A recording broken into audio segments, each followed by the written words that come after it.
सौभाग्य से प्रभु ने तुमको मनुष्य का शरीर दिया और नर्तन से तुमने तरासा नहीं, तो रघुवीर क्या करे? तो दोष देते रहते हो भगवान बेमतलब में। भगवान ने तो तुमको वो उस जगह पे आकर के खड़ा कर दिया है जहाँ से तुम भगवान हो सकते हो, इंसान हो सकते हो, और न चाहो भगवान और इंसान होना तो हैवान भी हो सकते हो। वहाँ खड़ा कर दिया। अब जवाब ढूंढना है, रटी रटाई बात नहीं करना। नहीं तो अभयालवन सिंह ने जवाब दे ही दिया। कौन मरता है? ये मराबरी पड़ी है संसार में कि नहीं?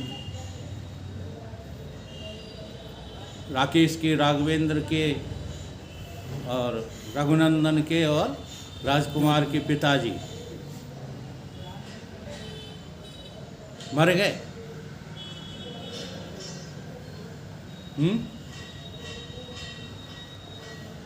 विचार करो, तुम भी मरने के लिए बैठे हो। आगे क्या होगा तुम्हारा? देहांतर होगा, वो भी एक समझ है। वो भी समझ के कह रहे हो कि बिना समझे। अभी प्रश्न खड़ा करो केवल न मरने का, मरने का। मरोगे कि नहीं मरोगे? मरना तो है, जन्मा है वो मरा है, मरना है। अब प्रश्न पैदा करो, हाँ, कि ये जन्म, ये शरीर जड़ है, हाँ, ये मरता नहीं है, ये जन्मता नहीं है। जड़ कहीं जो है जन्मता है, मरता है, और चेतन में भी जन्म मरण नहीं है। तो ये जन्मता मरता कौन है? ये कौन मरणाधर्मी है?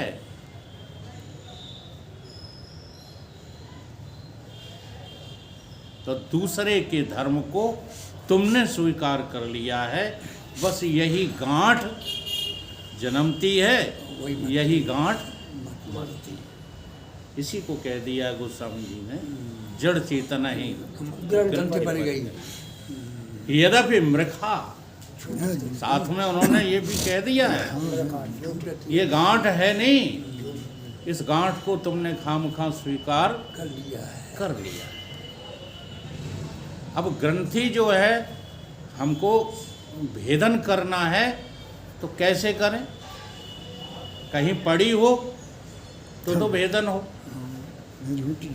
जैसे गांठ अभी जो है मफलर में लगा दो तो उसको तो हम छोड़ सकते हैं, और जो गांठ लगी ही नहीं है, जो ग्रंथि कभी लगी ही नहीं है, केवल तुमने जो है जबरदस्ती स्वीकार कर ली है कि ये ग्रंथि है। नहीं तो कहीं कोई ग्रंथि है ही नहीं, कहीं कोई ग्रंथि नहीं।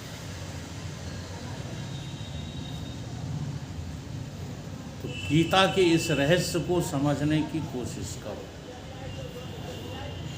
तुम कर्मों की पोटरी बांधे घूमा करते हो, कर्मों के जो है रहस्य को समझते नहीं। ढूंढो ना इसमें। जो चीज़ खो गई है वो ढूंढने से जो है मिल सकती है। अब खोई ही नहीं है, खोने का भ्रम हो गया है तो कैसे मिलेगी? ऐसा भ्रम भयो। कैसा भ्रम हुआ? कर को कंकन खोयो।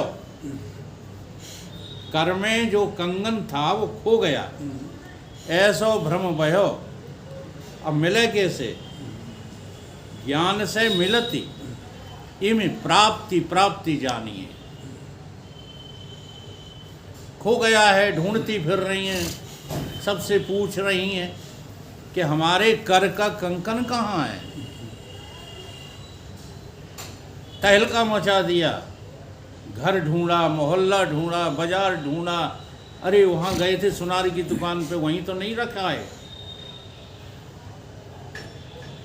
सारे स्थानों में ढूंढ ढूंढ हारे, अब कैसे मिले?